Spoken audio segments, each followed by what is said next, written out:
We're here with McNeil at the IAS meeting, McNeil Ngongondo.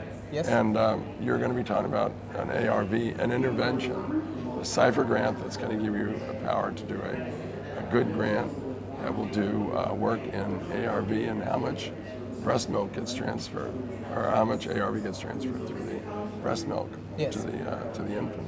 Yes. So tell us about that study. Well, yeah, I've been awarded the 2016 CIPHER grant, which supports early investigators in HIV research for pediatric HIV research, so that they can establish themselves in the field and do research that they can own as their research. So that has been good. And what I am going to do with my research that I proposed is that I'm going to evaluate breastfeeding within mothers who are taking antiretroviral drugs, and I'm going to measure the amounts of ARVs in the breast milk that their infants are getting by ingesting the breast milk, because these infants are not infected with HIV. They are exposed to HIV through their mother. But because the WHO recommends that all breastfeeding mothers, whether they are HIV positive or not, they should breastfeed their kids for 12 months. Then I am going to measure the amounts that the infants are ingesting through their breast milk. So what are your expectations or your concerns about this? Well, the expectations is that there will be ARVs in the breast milk, but I am going to show how much ARVs are in the breast milk, and are these quantities safe for the infant or not? I mean the chemical or the effect of the chemical. The drugs in the breast milk. Right. But what are you thinking, that it might be a suboptimal dose? We don't know that for sure. Yeah. But I know that there's antiretroviral drugs in the breast milk.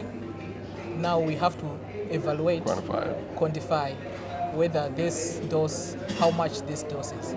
And my study is part of a larger cohort study that is going to follow these women and their infants for a while, and that larger study is going to measure the outcomes, whether there are developmental outcomes for the infants born to mothers who are taking ARVs or not.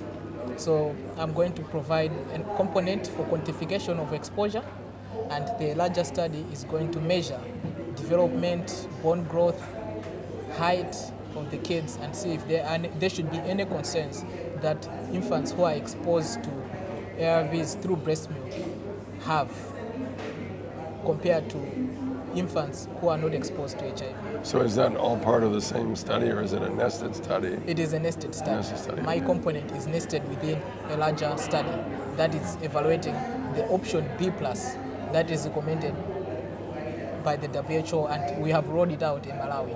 So it's part of the national program to prevent and so you're evaluating, in the nested study, you're evaluating metabolic issues?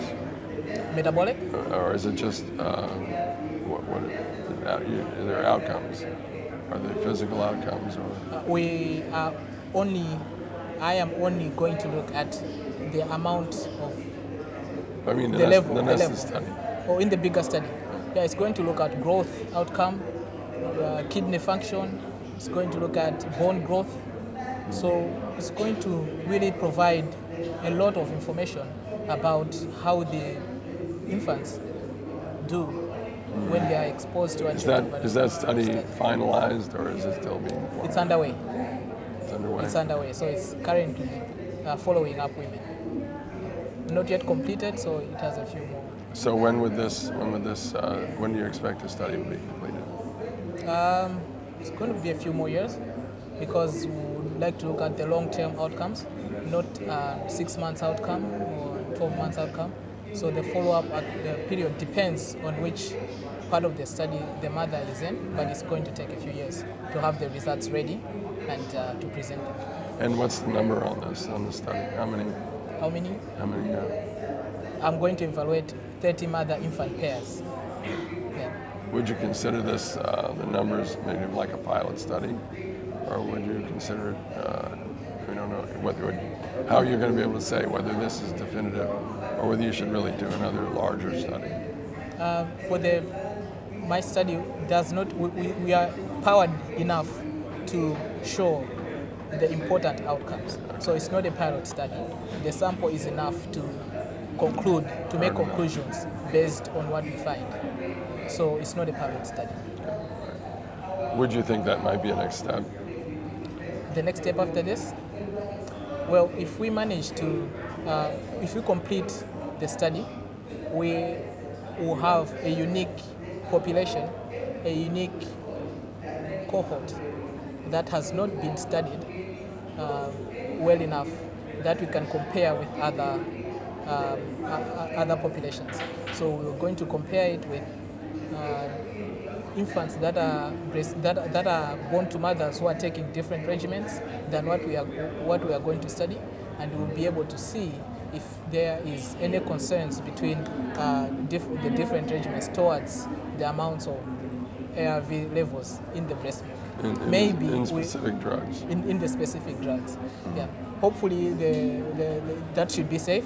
So far there hasn't been a lot of concern about breastfeeding and the exposure to the child, but we need to keep on being vigilant to look out for any concerns that could arise. And we have different regimens that are being used by different countries. Some regimens have not been evaluated in specific situations, and some others have not been evaluated at all. So this is a continual pharmacovigilance. Seems like today, if people go to undetectable, that would be a good thing.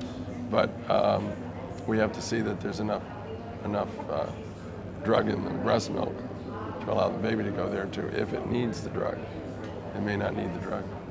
Yes, that's the other concern, whether the drug in the breast milk is enough to suppress. Certainly, it's been reported that it also helps to prevent infection. So that's a good thing.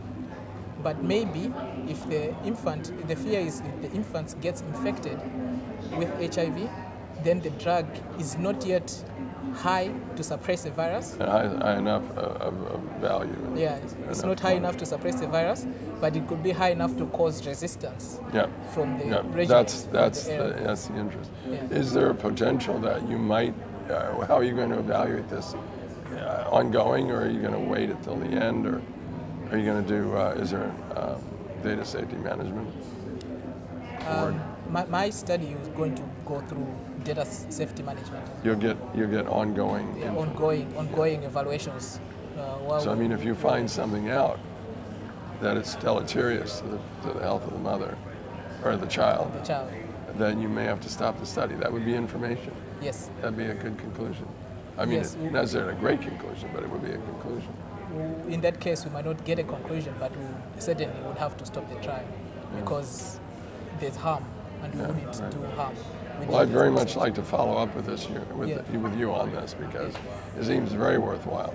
It is interesting, and I'm looking forward to the results that we'll get. It's exciting. Yeah. Thank you very much. Thank you.